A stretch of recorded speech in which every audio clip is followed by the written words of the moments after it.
Hello and welcome to another episode of, I think I'm still calling it Explaining Our Agentic Future, but whatever that means. I obviously didn't put enough thought into the name of this podcast, and I'm here today with a different type of guest. Um, why don't you introduce yourself, guest? My name's Rick Borden. I am a lawyer. I apologize for that up front. Um, but I'm a data technology, AI, cybersecurity, privacy lawyer. I've been doing this stuff a long time. I work with technologists mostly though. So I talk to people like you, and sometimes we have interesting conversations like we did in prep for this. You know, Yeah, we kind of got connected through some, mutual connections from our, past experiences. And, we had this really spirited conversation. I came with it going, you know, we we're really coming at the same problem from very different perspectives. And I think we could have a really beneficial conversation about that. And, I think it would be good, to start off with, um, so were you always an attorney? Did you have a technical background and then became an attorney? Or what was your so specialty in law? so I started programming uh, when I was in middle school back in the 70s. I What programmed language would that have been? so I programmed BASIC and Mhm. assembler. Okay. Oh Yeah, boy, don't even get me started on that one. I could derail this very quickly talking about how modern computer science programs, I don't even think introduce people to assembly. And I've heard that my, multiple times. my son actually learned some assembler at Lafayette in his program. But yeah, Okay. they usually don't. And then Fortran, Pascal, Hmm. just a whole bunch of different stuff. A little bit of C back way back. But then I mostly stopped because I went to law school. I even worked in the computer center at college on a VAX. I've worked with VAX machines actually in a past life. Lots of wire wrap around breadboards. Very interesting technology. But it's interesting. We're naming languages that I think most of the people working in AI have never even seen, and I think that even C++ to most people in AI is kind of like, well, that's an old language, and I've Yeah, had people tell me that uh, people that there are people graduating now with CS degrees from some institutions where the lowest level language they learn is Java. yeah. So you get this. My brother we went to the same college. He was senior my freshman year, and he was programming in Lisp. Oh, yes, that's an interesting one. Yeah, with neuroscience. He was modeling the neurosynapse for high bonding and low bonding calcium using Lisp. So Lisp was, that's another one, people in AI, all these people that are new to AI and building an AI, Lisp was an attempt at a, a computer programming language that was natural language. right, and aimed and specifically for AI. Right. And Yeah, spawned. I mean, if you look at the family tree of Lisp, the amount of languages it spawned, it's dozens upon dozens of different languages that most people have forgotten about. It's interesting, boy. It reminds me of so I went to Georgia Tech, and one of the courses there that the introduction to computer science there was they taught a language called Scheme or Doctor Scheme, if I remember correctly, which was what did they call it? I guess it was in the family of Lisp. It was this um, kind of natural language declarative structure where you would describe the software and it would generate software functions and routines from that. And it's just interesting how, 20 years later, that's what we've evolved that to a much more sophisticated state. But again, this is not new at all. well, and I can tell you my introduction to what we're calling AI now was reading Asimov's Foundation series, Oh. right? Absolutely, right? Teenage boy, absolutely blew my mind. The idea that you could take all the data and use math, which I was not good at math. That's why I went to law school. But you use math and you could make predictions, Mm. right? From data. You could make predictions using an algorithm. You just had to train the algorithm on the data. Asimov came up with that in the 40s. Hmm. So when we talk about this not being new, this is Yep. really not new. Matter of fact, I was at a talk a couple weeks ago, and one of the VCs was kind of doing a history of technology maturity and how there's typically like a hockey stick moment. And he was saying that Chat GPT was really the hockey stick, the blade where it starts to, you got this flat trend and all of a sudden it just shoots up, was that moment for AI. But he said, one of the things that's being overlooked is that the actual length of the hockey stick for AI is one of the longest we've ever seen. Because as you said, this goes back about 80 years. People have been working on this until all of a sudden people are given this very easy to use, chat like interface with it. And all of a sudden you finally see that moment. Yeah, the thing is that it's been actually used for a long time, and so I can tell you, once I went to law school, started out doing M&A and stuff like that, ended up going into venture capital, working with tech companies, and uh, and then after the tech crash happened, I went to the Hartford, the insurance company, as the chief technology lawyer. Well, people don't really think of insurance companies as all that interesting, but they're big data companies. Their product Hmm. is a contract based on data. And Hmm. we had a group of very innovative people there. And we were actually patenting um, the use of data coming from devices, putting that data into machine learning and pricing insurance on a dynamic basis. And we were doing this back in the mid 2000s. Yeah. So, It's interesting you mentioned insurance because that's one thing I want to talk about a little bit later. And I think that's going to come up with two topics we're going to talk about in ADMT as well. But yeah. before we get to that, I'm trying to think, where do I want to begin with? Do I want to, there's some late breaking news that you actually sent me earlier, but I think I want to start with something else in that you had mentioned to me a question that you get posed a lot. And to me, it's an odd question. You said that you get asked a lot, is AI essentially the World Wide Web, the internet, or 3D TV?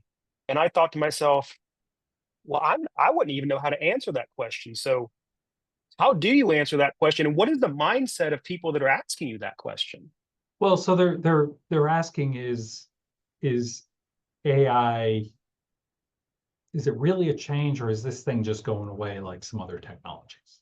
The 3D TV is kind Okay. of an example of it, right? 3D TV, Yeah. talk about 3D TV, there were billions and billions of dollars poured into that.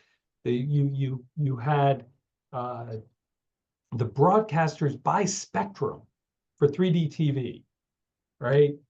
All these devices made for that, and I don't know anyone who owns one now. I don't have one. Never owned one.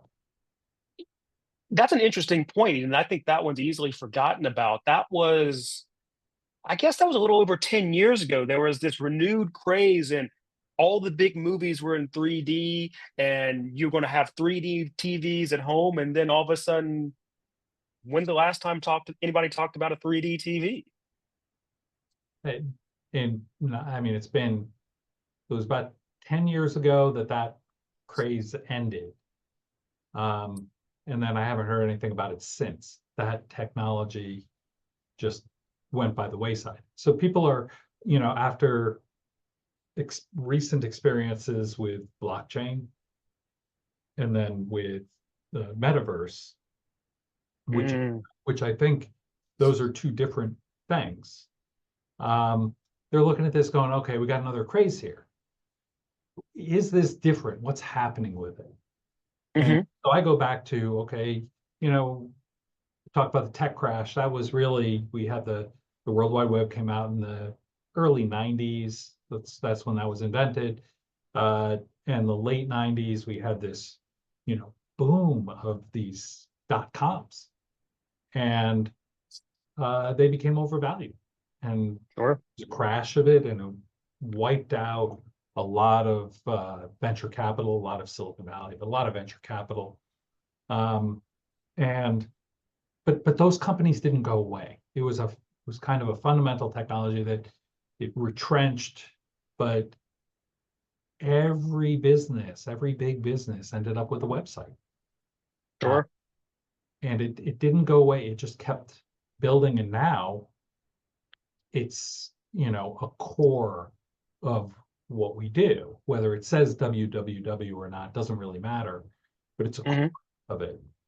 Where 3D TV is, like that stuff is not there. So the question um, is this uh, you know, kind of a core fundamental technology? And I think the way that companies are starting to use it, it is.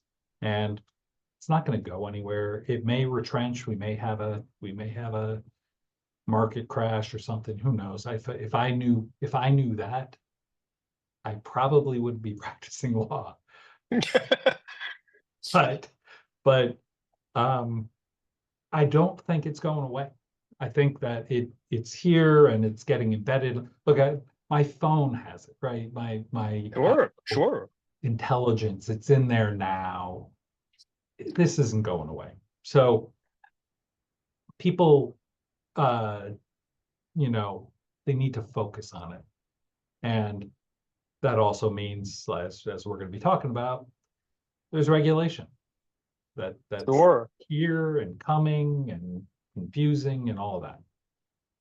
That's fascinating though, because when you initially sent me that question, even I had forgotten about 3D TVs and how there can be these technology trends that everybody is just certain is the future. And then, wow, we have such short memories. What it just reminded me of? I remember when the iPhone first came out, one of the features that they really, really promoted was the fact that two people could like bump their phones together and it would exchange contact Right. information. And they just that like died within like 6 months. Like nobody ever talked about it It, ever again. it's still there. Other night I put my phone next to my wife's and it started to like, and I couldn't get it to stop trying to give me her contact. I'm like, I have her contact. Like, why couldn't they actually make that better? You're right. It's been around since the beginning. They haven't fixed that. Yeah. Maybe that's So, and speaking, yeah, exactly.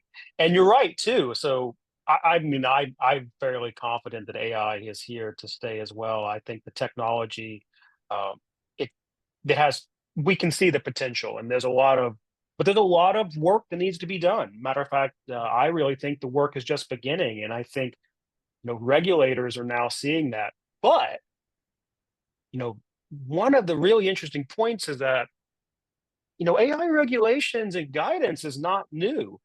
One of the points we're going to talk about a little bit later, the NIST AI risk management framework references a GAO, guidance from I believe it was 2021, which I'm surprised in 2021 they were even thinking about this subject. So can you kind of give a little bit of a brief history of AI regulations and when we started to see it, the beginnings of it, when it got more serious, and kind of where we are now in that life cycle? yeah. So um, a lot of AI regulation now, we'll talk about what it is really making sure that the technology is being applied to existing regulation. Now, I told you that I was at an insurance company. We were patenting the use of data in AI. Some of it was personal data, but we were keenly aware that, because back in the 50s, 60s, 70s, in the insurance industry, what what they did was they took out a red pen and they would draw a circle around a zip code where minorities lived. And they would say, we're not writing insurance there. And the insurance regulators are very, very intent on not allowing that to occur again. But we knew that when we were looking at this back in the 2000s, that we couldn't let that stuff happen, that the regulators would be all over us, we'd get fined, we'd be in big trouble. So, you know, they're highly regulated companies. So we knew we couldn't do that. Same thing with companies doing mortgages and you know, other financial services companies. You just know you can't allow those bad practices to make their way in. And that's actually, so the insurance industry started looking at this back in maybe 2019. Certainly they had been, yeah, maybe in 2019, I think they started to take a look at this. So it goes back there. So the regulators were talking about these things back a number of years ago. The thing is that it was being used in very kind of narrow ways. And so they initially, you know, there's some guidance or people were talking about it. You know, in 2022, the National Association of Insurance Commissioners asked me to speak at a conference where it was one of their education conferences. I gave a keynote address on what is AI and how does NIST look at it versus they had come up with their own risk management framework kind of thing. Interestingly, used different words, but it lined up almost exactly. So the concepts had been there for a while. I don't even know exactly how far back they go. Because people were talking about this. Yeah, well, we were talking about it in the mid 2000s. So, but the formal regulatory processes didn't start until 2020-ish, during COVID times. So why do you think the insurance industry was where you were really seeing this? So, I mean, was it the only one, or was it what made them unique?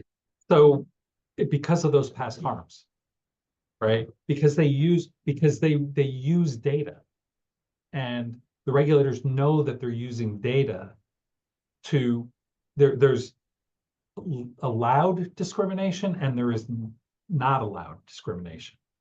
So if you're a bad driver, an insurance company can discriminate against you by pricing you higher or saying, I don't want to do business with you.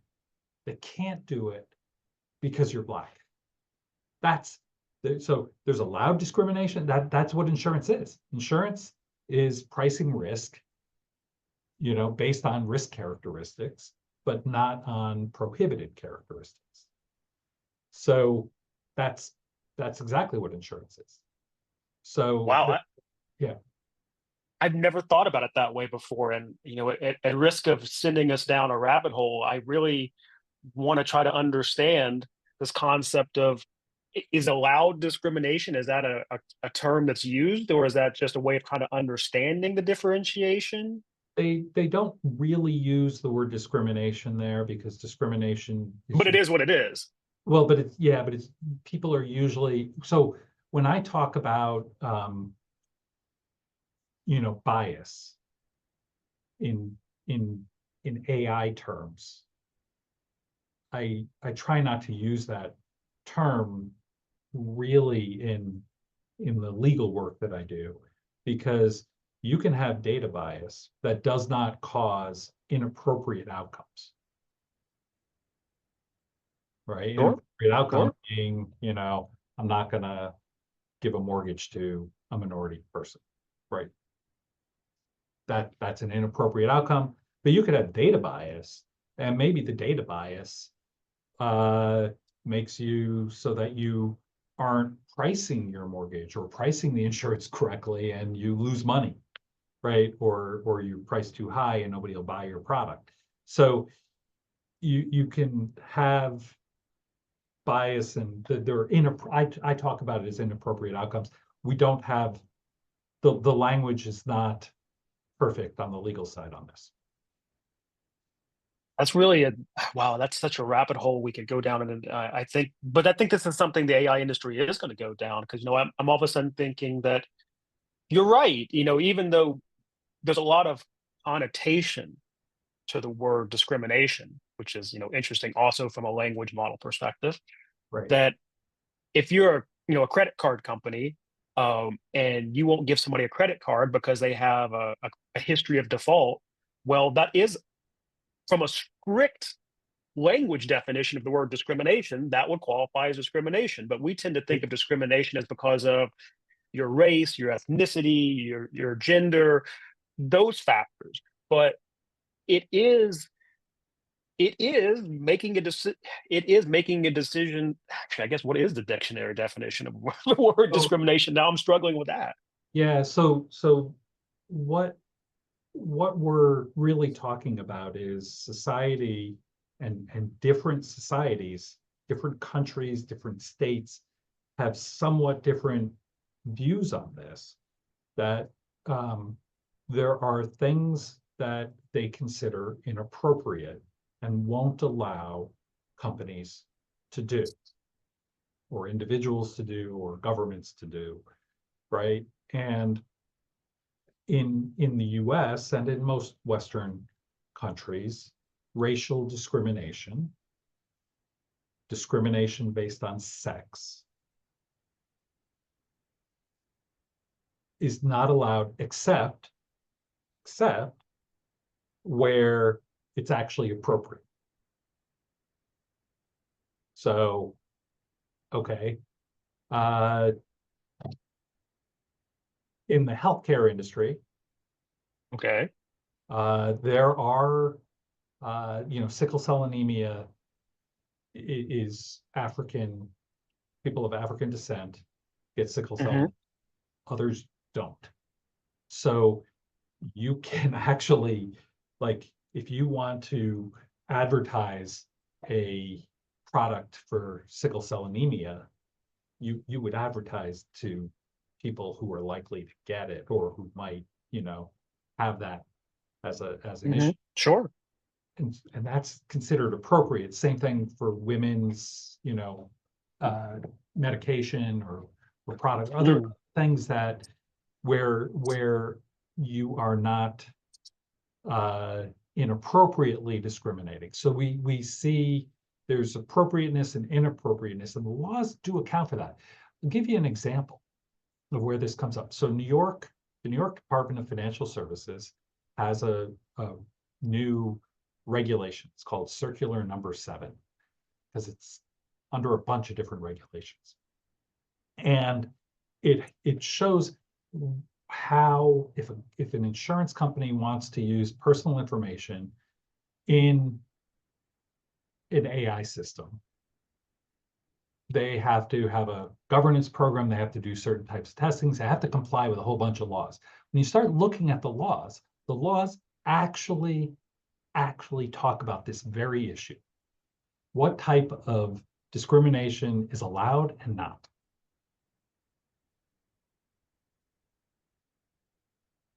Because it's a core, fundamental part of insurance. Insurance is, you get different people with different risk profiles, different prices, or different products. You give companies with different risk profiles, different prices, different products. There are just some types of those activities are just not allowed. And I think what we're seeing is we're opening the door to situations we never even thought out before, and how to approach those, which kind of leads me to asking, who is leading the charge on this when it comes to regulations? We've talked about this a little bit, and there seems to be quite a bit of disparity between how it's being approached. Again, just here in the US, for example, at the federal level, at the state level, which agencies at the federal level are owning this, agencies at the state level that are owning this. And my perspective is it seems like it's a bit of the Wild West at the moment. And I don't know if you agree with that, but uh, where are we going? Is how much do we see the dust settling on the uncertainty and the chaos, and there being a little bit more certainty into who's owning these things, or do we foresee the next few years uh, being this chaotic regulatory environment here in the U.S.? So I think it's going to be chaotic for a while. And here's why. So we have different approaches from the EU. The EU passed this thing called the AI Act. And it's kind of like their GDPR privacy, where it's one size fits all. And you have to do a whole bunch of different analysis. And if you're doing certain types of things, you have to follow. Here in the US, it's more sectoral, meaning the insurance industry, the financial services that are federally regulated, healthcare. Like I don't really want the same regulation for medical devices as I do for insurance products, right? I mean, just it doesn't make sense to have that. So we're happening, our stuff is happening more in the individual sectors. Now, we also do have things happening at the state levels. The state privacy laws, well, we've got 19 or 20, depending upon how you count Florida's, comprehensive state privacy laws. Most of them are dealing really in many ways with targeted advertising, which target advertising is a pure AI play, right? It's using data, deliver advertisements based on your behavior, making inferences and putting you into segments and all of that stuff. There's AI, but you couldn't do it at the speed that they do it without some sort of AI involved. But there's a lot of tracking as a result of that. So they are the laws are very focused on that, and that is not something that's going away, right? So and I know the question, you and I talked about this before. It's not a Democrat Republican issue, right? It comes from both sides. Montana copied Connecticut's law. Texas is one of the main state privacy regulators these days. Their law passed, or their law came into effect not long ago, and now they are active. So we're seeing it. They have somewhat different focuses, but not that different really fundamentally. We could end up with some federal privacy laws that preempt state laws, but I don't know that that's going to happen, to give us one-stop shopping. I doubt it. I think that's something that's been talked about for years, but it's been talk. And we might get it at the privacy level. Like I could see that, as I said, there is a lot of agreement on kind of the fundamental principles of privacy law now. So we could get that, but that won't change the regulation of the insurance industry or the mortgage industry or the healthcare industry. Like we're not going to be getting rid of that. I don't think that there will be a federal law that'll just wipe all of that stuff away. I just can't imagine it. But then what's the enforcement going to look like when this is owned by so many different agencies, so many different states? They're all approaching it from maybe slightly different perspectives. What does it look like how do you even approach it if you're a service provider that's using AI and somebody, where does that interpretation come in on what is applicable and what's not? I think of the data privacy laws in the US are a great example, is that each state has their own set of privacy laws, and there's quite a bit of variance in them. And one of the things that they vary on is the applicability. Sometimes it's, do you do business in the state? Well, what does that mean? Is it, are there residents of the state that are impacted by this? And then there's a threshold of how many. Is that how this is going to be applied in the AI space, or is it all over the place? Yeah, so that'll be some of it. Some of it also is what type of activity are you doing? So the current trend on the AI laws and regulations in the states have to do with some of the higher risk stuff. So like financial services, employment. Yeah, that's one I keep seeing a lot. Anytime I see AI regulations come up, employment decision making seems to be really first and foremost. Yep, yep. I mean, you can't discriminate in employment. I think there's a general consensus across the country about that. But at the same time, not to play devil's advocate a little bit, if you apply for a position that you don't have the qualifications for, and you choose not to hire somebody for that, that's the allowed discrimination. So Yeah, so where is that line? It seems like it's, where is that line? yeah. So here's a good example. I know somebody who did a study a little while ago, and we have some stories about this where companies. So there was a company that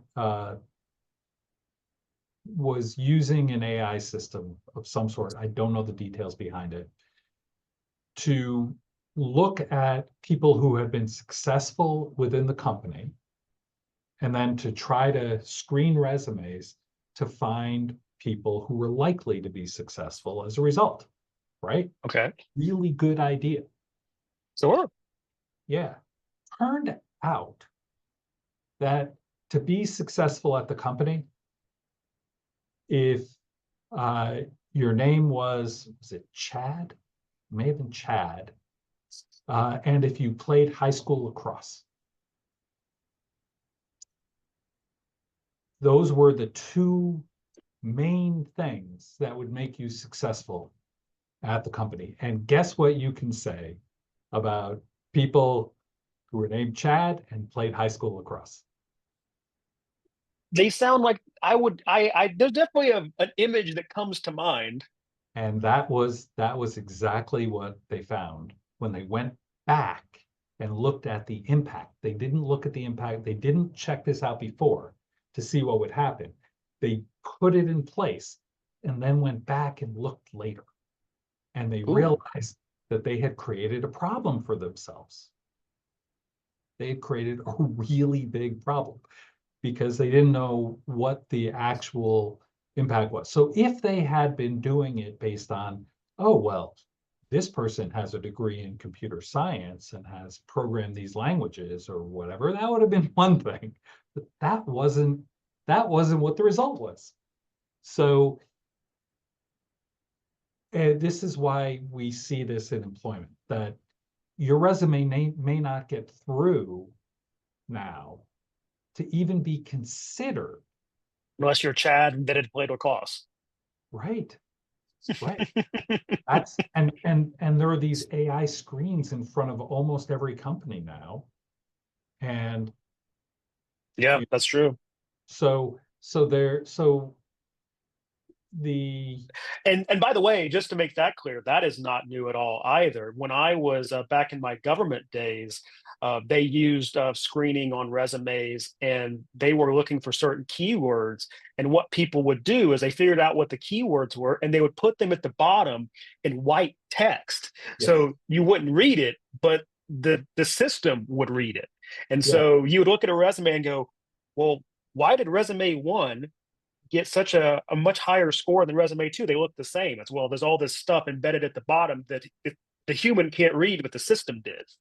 yeah, yeah, there are all kinds of things with that. Um, and that's, yeah, I mean, but the technology has gotten a lot more sophisticated, and also Yeah, sure. and also not sophisticated.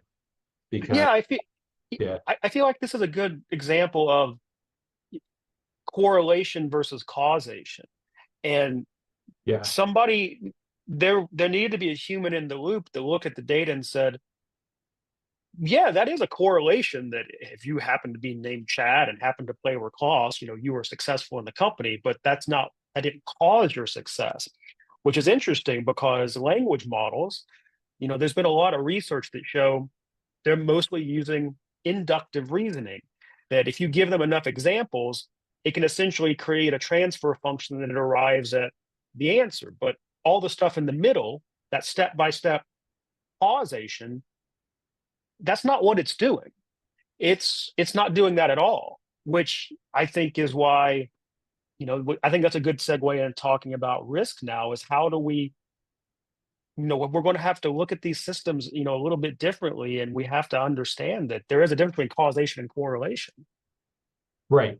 And this is what the regulators are starting to figure out.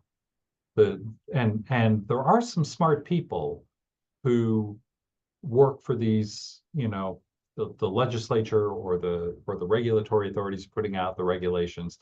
There are some smart people at those, at those places. They're not perfect, but they're looking at this issue and they're saying to the company, okay, you want to save money, you want to do these things faster, that's fine.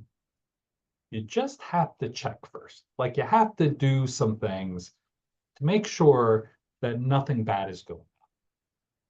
Right. And that's where some of the we can talk about the NIST AI risk management framework. That's where this stuff is coming out of. It's like, okay, well, if we're going to have to do this, how do we even think about it? What are the things that we should be checking on? How should we think about having a program? Because we have to do this at scale, right? We kind of big, and we have to have some sort of consistency so people understand it. These things are going into contracts. Big companies are putting in contracts requiring it of their service providers. How do you do something that's consistent and that you understand what it means, and that the service provider won't get you in trouble, and for the service provider that you understand what's required of you from your customer. Sure. And so I guess that's a good segue into the NIST AI, or risk management framework, which was I guess published in July, was it, this year? So relatively recently. That's version 2 was published. Okay. So when was version 1 published? About 2 years ago. Okay. Yeah. Okay, so that would have even been before ChatGPT was released. It was out before ChatGPT. Interesting. So one of the things, and I've worked with a lot of different risk management frameworks, including the original RMF, which was the process that DoD uses with the NIST 853 controls and EOs and this entire this is huge process. Well, it is very different, and that's what I really want to talk about. Is it's definitely not a compliance framework, even though they oddly structured it almost like it is.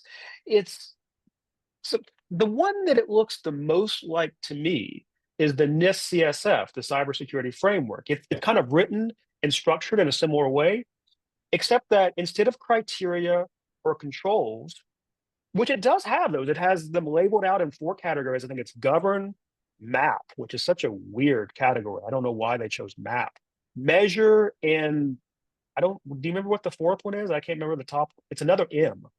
Was it monitor, maybe? Monitor, maybe? Okay. And then you have actions in each one, except that the NIST AI risk management frameworks makes it very clear that they are suggested actions. Yeah. They make that word suggested very clear. And one of the things I find even more fascinating, so if you read the actual publication, there are 72 suggested actions, but they also published an AI RMF framework, playbook. Yes. that playbook document is like 140 pages and has way more suggested actions and way more references. So I look at this and I go, well, one, how you can't really, at least under my interpretation, you wouldn't be able to contractually require somebody to comply with this because they are suggested actions.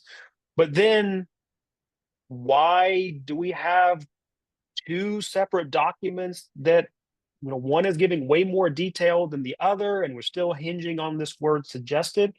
I, ultimately, I have the question of, this, I guess you could call this a best practice, but what are people supposed to do with this framework? Well, I mean, I can tell you what I do. I actually create compliance programs using it. I'm creating AI compliance programs using it. Okay, so I guess, but that would be, but you're deriving your own compliance program, basically using the suggestions from it. Yeah. Yeah. Because so what I'll do is I'll map to a law. So I do this with the CSF too, right? Okay, sure, I sure. will actually put the elements of the law next to the specific items in the CSF. Sometimes there are NIST crosswalks that already do that. Although most of them have been updated for 2.0 of the CSF. Then I'll map to policies and procedures and all of that. What I'm doing with the AI risk management framework, because we don't exactly have that yet, is I'm starting to do some of the same things for that, like NYDS, DFS Circular 7. I am creating a compliance program, which it requires governance, it requires all the things that you find in the NIST AI risk management framework.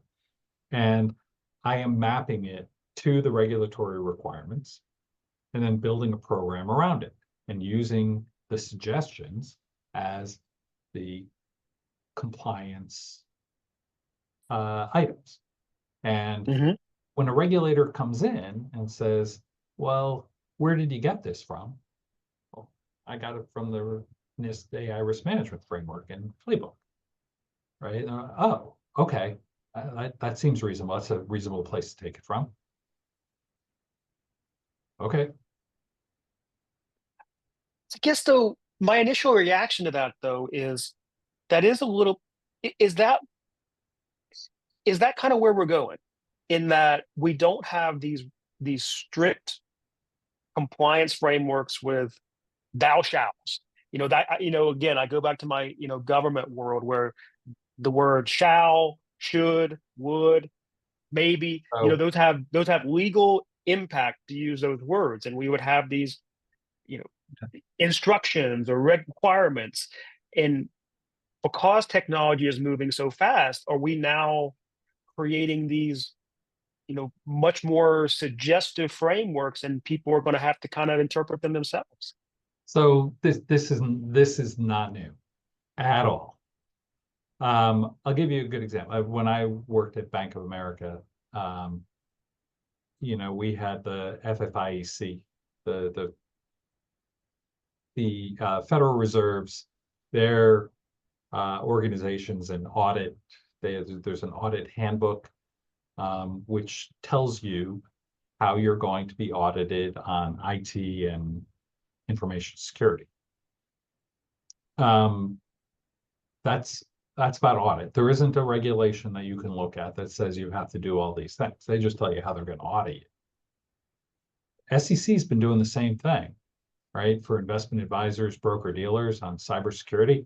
They put out a proposed regulation a couple of years ago, maybe almost 3 years ago now, and haven't finalized it, but they've been auditing against it. They're auditing the same things. So you can have regulation by audit. You can have specific regulation or laws, but a lot of areas we don't have that. The regulators come at it a different way. For banks, it's safety and soundness. You want to know that your bank is being tested on their ability to keep their operations going, their disaster recovery, that they're not going to be down for a month and you're not going to be able to pay your mortgage. So that's how a lot of this is done. And so then there's interpretation. Okay, what's reasonable, what's not, what's really required, what's not. And that's where people like me come in and say, well, I can put something together that documents things in a way that will be appealing to the regulator to show that you understood what they're looking for and that you've made a good faith effort to do it. And if you do that, you're probably not going to be one of the ones that gets a big investigation or gets a big fine. And that's what you're trying to do. There's no such thing as perfect compliance. And every law that I know has some ambiguity. So the game is for a company, especially that wants to try to, follow the rules, to show your work, like back in elementary school, show your work. Like, how did you think about it? You thought about it. You tried to do things, and you can actually demonstrate it. The higher risk you have, the more closely you demonstrate it. So if you're dealing with like the New York Department of Financial Services and you're under their cybersecurity regulation and they're fining people, better to have clear documentation to show how you interpret it and how you follow all of their little items in there. And I'm sure people that are watching this, I suspect a lot of the people are going to be in AI startups or going to be in that world, and they're probably thinking, how do I do this? This sounds like a huge barrier. And if you're running a company, you want these concrete, direct requirements that you can go, yep, did that, did that, did that. So if So we're in this innovative space, how do we approach these problems where it's not so concrete? so a couple of thoughts on that. One of them is you may be thinking about it the wrong way. If your customers, if you're trying to sell to large enterprises, they're already thinking about this. They're already trying, and so they're going to put things in contracts and it may be an advantage to you to do something well and market into the regulation, because the regulatory compliance can be a barrier to entry for others who aren't. So you may have an advantage in marketing into some of these things.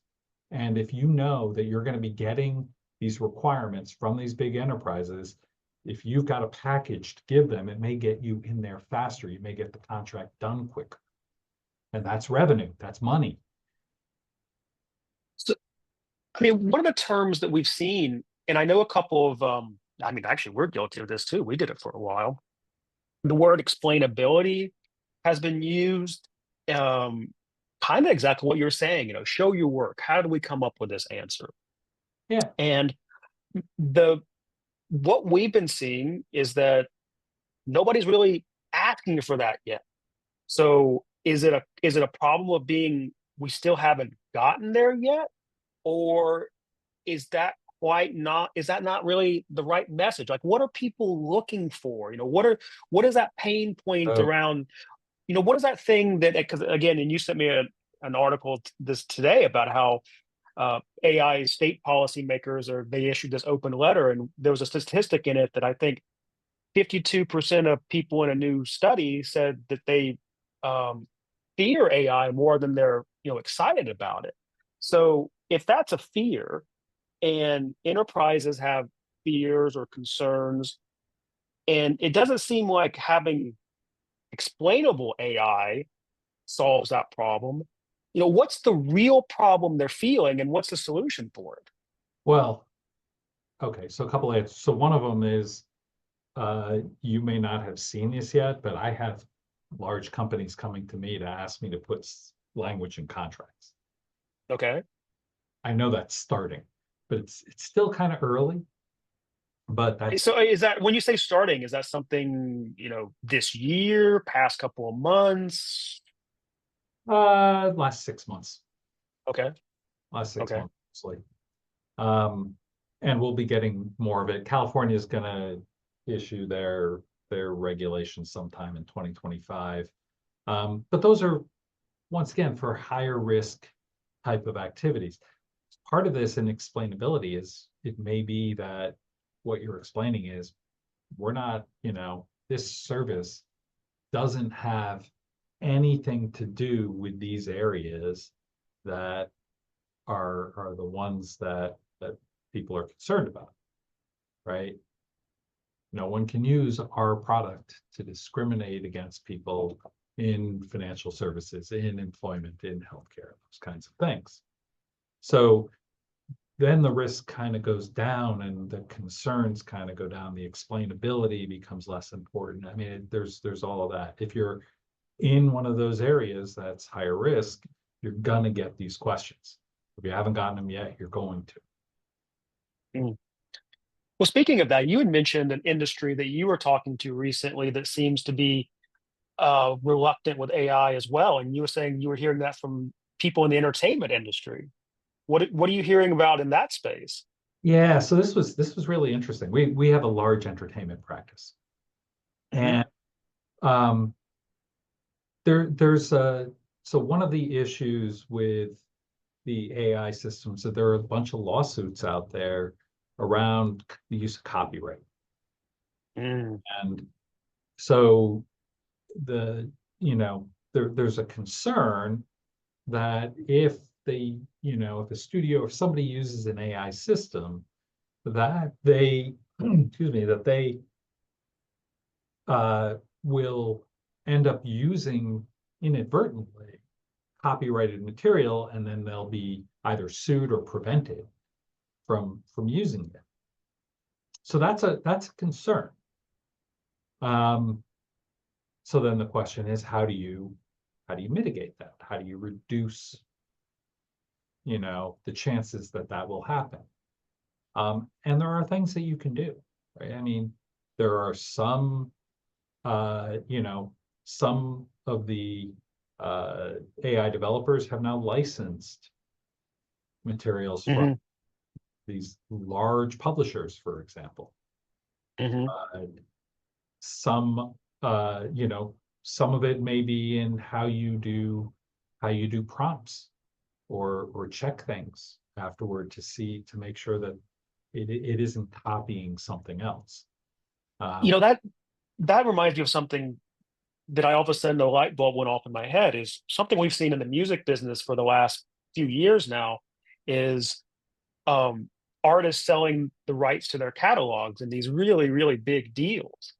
And it's been a little bit odd to try to interpret, what that means. And but all of a sudden with what you just said, I went, aha, did they see AI coming that early? And that's why they wanted to own the rights to say Bruce Springsteen or Bob Dylan's catalog so that they could license it to these companies that would train AI and create new music off of it. And because they knew that they would have access to they would have access to music that would be very valuable from a training perspective. yeah, I don't know if they actually specifically thought about that. I think that they knew that there was streaming and that there were other technologies that were coming and that there would be value in it. If somebody knew that AI training, back when David Bowie sold his, that would be pretty amazing. But somebody might have foreseen it. I don't know. I mean, I struggle to understand the dollar figures otherwise because it's astonishing how much people are spending on the catalogs for music that a younger generation doesn't even know who they are. Matter of fact, there was a clip this morning on Rick Beato's channel where he was talking about how Theo Vaughn had interviewed Mr. Beast, and Mr. Beast didn't know who Prince was. Hmm. And I Wow. find that you know that's hard for me to imagine that somebody doesn't know who Prince was. But then I think, well, Prince has been dead for quite a while now, and also his estate was very um, aggressive about preventing content of his being on YouTube and social media, and it's it's a it's amazing how quickly somebody can fade from the public milieu, and then at the same time, people are spending hundreds of millions of dollars on this old content. It's hard to understand how that fits together. You'd have to look at what the cash flows are, and then they have anticipated cash flow. I mean, it's a whole. There's pricing. There are ways of modeling that. I don't know if they got it right or not, but there are ways of modeling it that they've And used. I guess I bring this to one last topic I do really want to talk about, and that's in, do we think, and I think I know what your answer to this is going to be, that a buzzword or buzz acronym that we're going to be talking a lot about in the near future, is it going to be ADMT? Automated decision making. Whether And the ADMT, T stands for technology, right? yeah, yeah. So yeah, I mean it is the buzzword in the privacy community now. It is, right? Well, Whether that gets out to everybody else, I don't know, but it is the buzzword in the privacy community. I know California has some, but so again, this is one Not that's just a little hard to not just understand. California. Well, but that's one of the most well, okay. Colorado, you got some stuff in Utah, you have some stuff in Illinois. I mean, you got, and then you saw that there were 60 state legislators who wrote that letter saying Hmm. they were worried about this stuff and that they're planning on doing something in 2025, so that there are going to be laws coming. And those were from a wide variety of states. And I think, probably a lot of people are thinking, well, what are they even talking about with automated decision-making technology? And I think that what we were talking about earlier, an insurance decision on what your premium should be. Okay, that's pretty, okay, I can understand that. Um, uh, what was the other one we were talking about? Hiring decision. Okay, I can understand that. But I think where people don't immediately think is like targeted advertising. And we've created this personalization, and now we've made a decision on what ads, what content you most wanted to see. And that's one of the things that's most prominent in these ADMT regulations. Yeah, it's also most prominent in all the privacy laws. Um, there's been a lot of tracking and people are put into segments. They may or may not know this, but they're put into segments based on their behaviors and their interests. There are inferences made about them. Their locations are tracked. That data goes to data brokers. So, and it's all used to deliver ads to you. That's the value of, many of the tech companies is in their advertising. And I would say, and I don't know that everybody would agree with me, but I'd say that there's some basic consensus now that that the targeted advertising needs to have controls around it. That laws and regulations need to be put in place so that people can opt out of it. People can, stop their data from being used in some of these ways. They have more control over that. And this is where I said it's not left or right, conservative, liberal. They have different reasons why they're concerned about different things, but they're all concerned about that in one way or another. So that's why we're seeing conservative states, liberal states,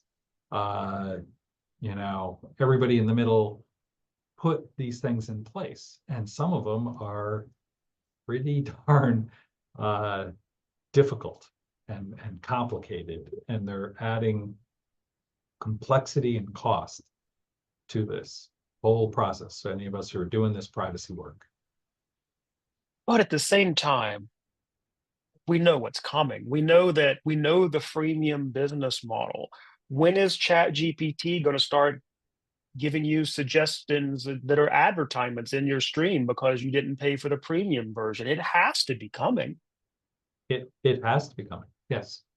Yes. I mean, I think some of it's already starting. Maybe not ChatGPT, but I suspect in some of the others it is. So I guess, I mean, that brings us to, where do we see? Oh, go ahead. Well, and so part of the question is, do you really know what you're giving up for that?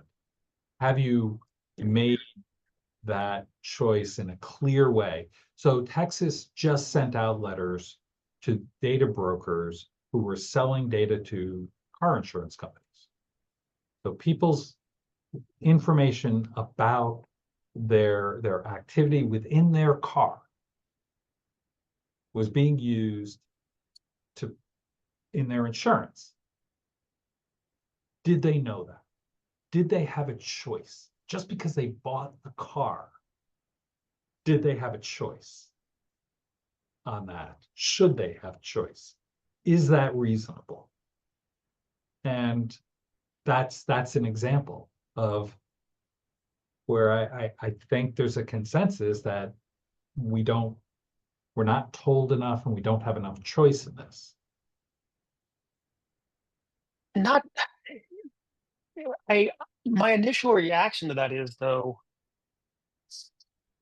I think we see younger generations looking at this very, very differently.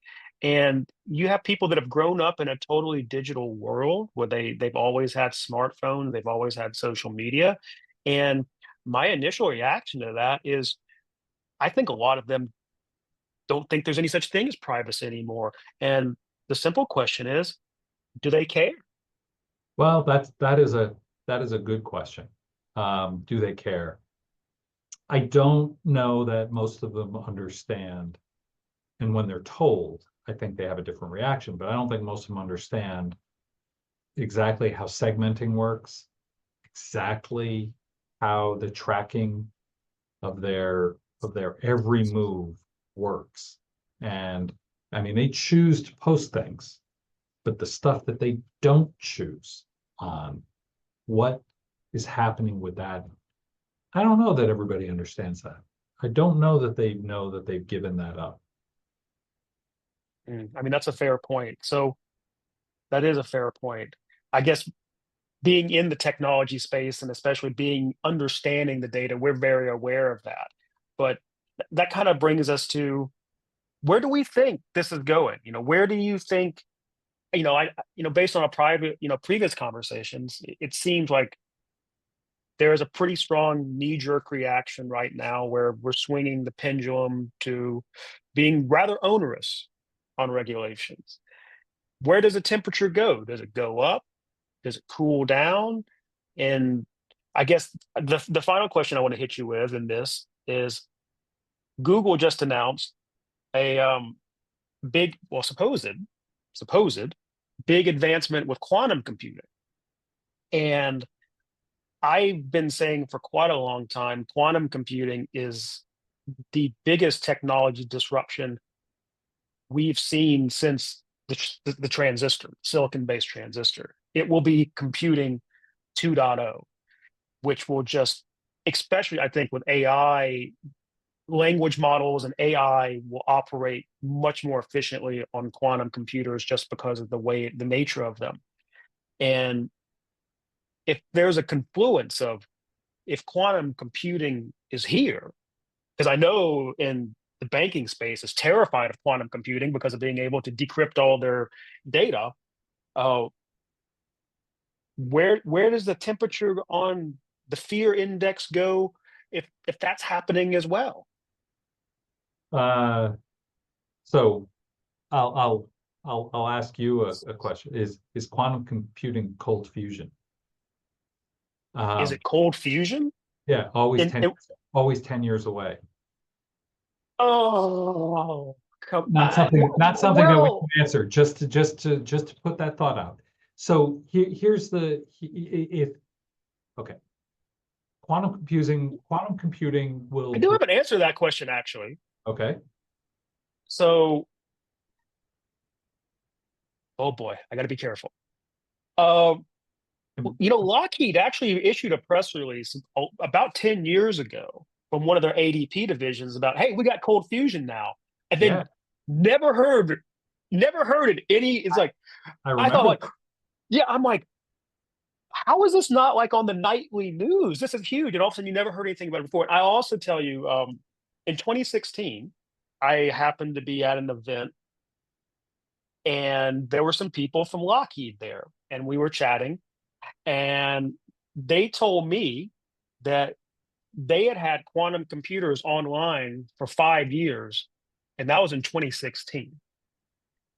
The answer to my answer to your question is, I think, and this is partly because of my experience, that these technologies do exist. I don't know where they are in the realm of commercial viability and affordability. And I always think it's interesting how these really advanced technologies seem to permeate into the commercial world, into the public space. And I found with everything that's going on in the world right now, there's so much uncertainty. All of a sudden, even a topic of like UFOs that was once only crackpots and conspiracy theorists talk about, now it's the nightly news. Now everybody's talking about it, and we talk about AI and what are the risks that AI present, and all of a sudden now quantum computing, is it actually here? It just seems like the timing of all of this is it a coincidence? I don't know. So so quantum computing would break most current encryption, right? Yes. I mean, Yeah. I know some people in the banking industry who are working on quantum safe algorithm. I mean, NIST has published on quantum safe algorithm. Hmm. If there were really active quantum computers, and yeah, I think they would be at the government, and I I I think that whoever had one might actually launch a preemptive attack, because you'd be able to attack military and civilian installations, and you'd be able to get through just about everything. So I don't actually believe that Hmm. it's there in that way. I don't believe it's there in that way yet. And it's going to take a long time for the defensive quantum safe algorithms and the systems that you'll have to have those to be put in place.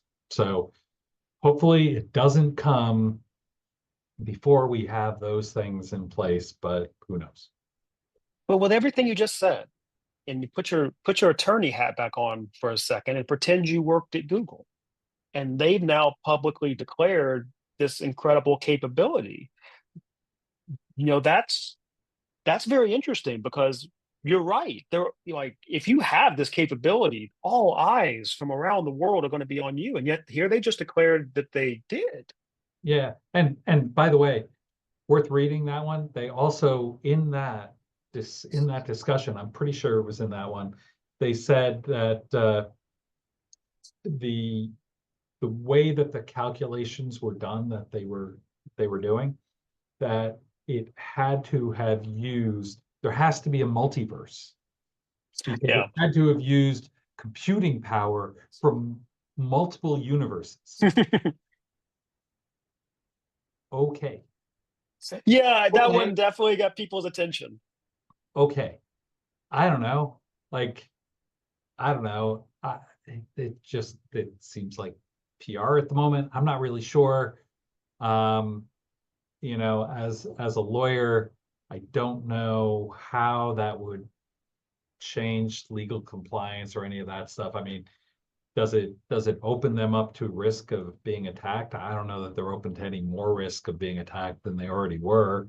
They're one of the wealthiest Mm, companies with some of the most advanced technology in the world. I don't know that this really changes that sort of calculus. mm, that's a good point. I also really appreciate that you actually remember that Lockheed press release about cold fusion, because I sometimes wonder, did I imagine that? I wanted to invest in Lockheed after that. I'm like, they did it. And then they disappeared. Yep, never Well, heard and about it. I'm like, what happened? Because I've been waiting for cold fusion since, well, for decades. And to your point, is that's what's happening here with Google. They've made this big announcement, and then 5 years from now, we're going to be going, well, what happened to quantum computers? Oh, the other universes decided to shut us down. They won't let us use our multiverse shared compute anymore. Right, right. Well, and we'll see. I mean, will we end up having quantum computers? We may, but there's a lot of stuff that needs to. So, because I talked with I spoke with a company that was building a product around quantum computing. But it was one piece in a telecommunications thing. I'm like, well, who's going to buy this one piece when you don't have any of the rest of the infrastructure? Like, why is the telecom company, or why is anybody going to buy this one piece? There are so many pieces that you need to put together to have operating systems, and it takes a long time to do that, and you need a lot of investment for that. We'll see. We'll see how quickly some of this comes. I don't It's going know. to be If somebody really invents the quantum computer, they'll be able to invent all the rest of the stuff around it very quickly, right? But which is also another thing that tells me it's not here, because I think we would see the fastest change in everything we can think of. But then there are a bunch of sci-fi shows that there was one that I watched. Oh, I can't remember the name of it, where they invented the quantum computer, and all of a sudden they predicted the exact future that they were going to live in, and they all ended up dying as a result. So I don't know. I don't know. I read a lot of sci-fi. I like this stuff, but not all of it becomes real. How do you feel about the works of Philip K. Dick? Oh, big fan. I feel like we could. Have you read the Valis trilogy? No, I haven't read that Oh, one. really? Yeah. Oh, wow. You know what?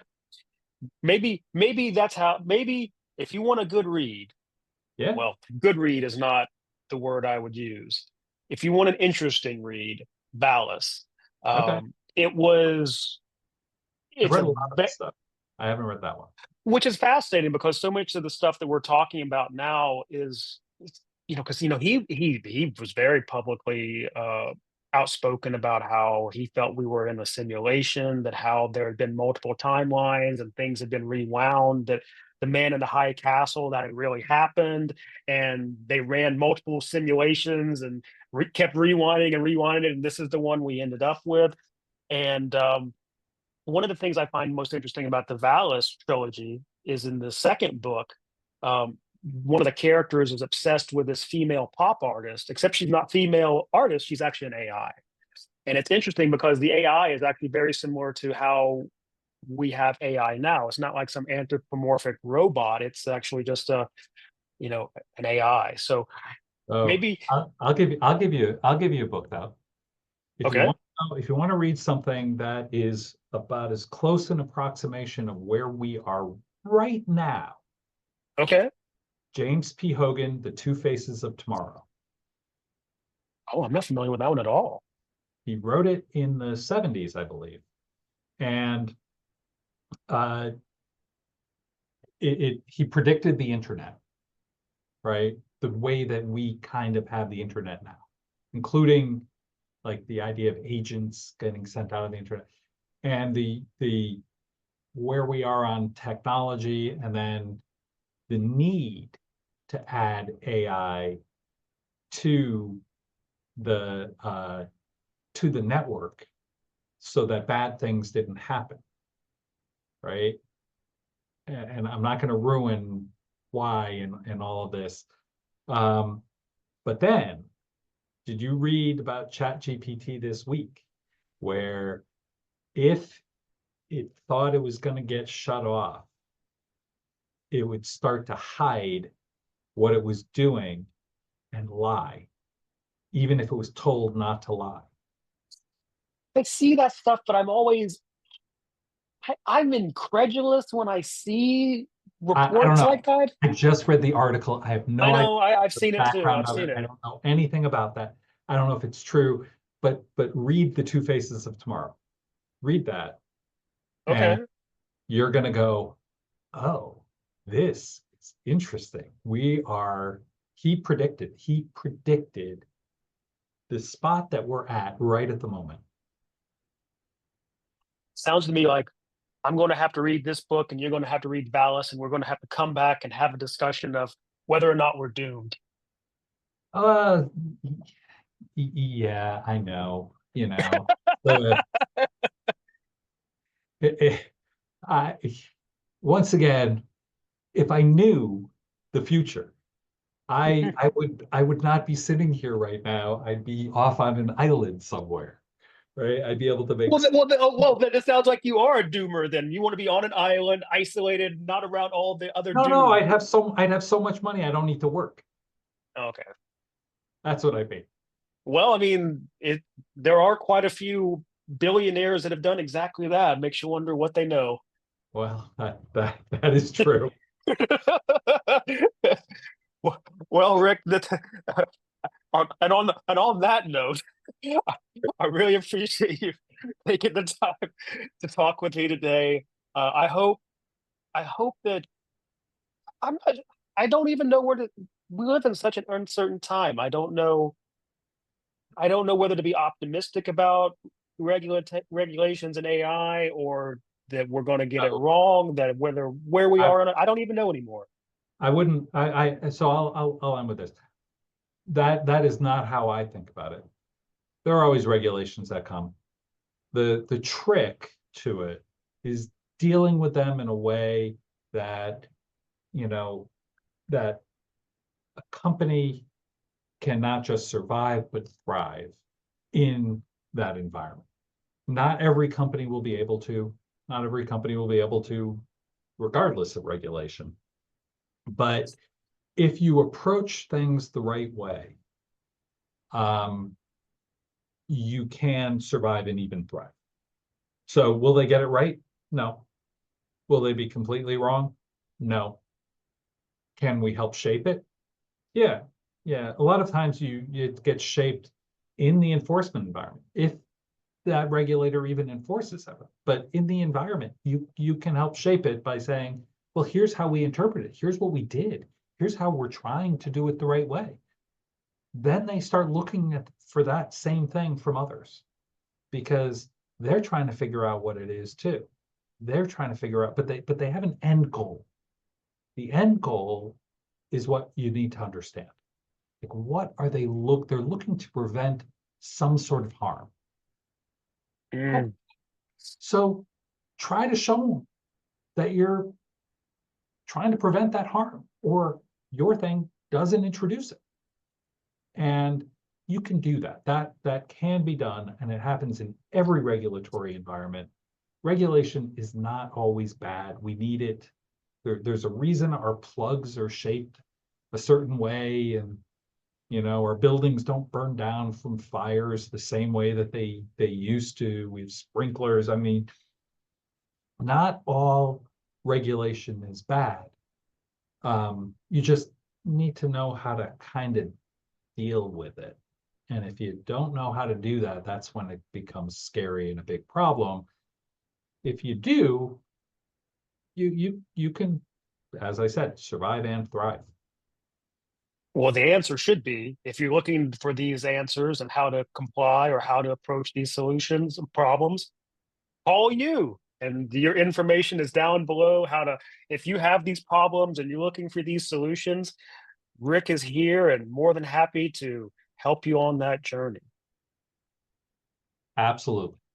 Thank you. And And I appreciate you taking the time to have this discussion. I hope that people found this insightful. There's even topics I didn't even get to. There's so much more to talk about with this topic, and we'll have to do this again sometime. Once again, thank you for taking the time to be with me here today, Rick. And thank you for taking the time too. This was fun.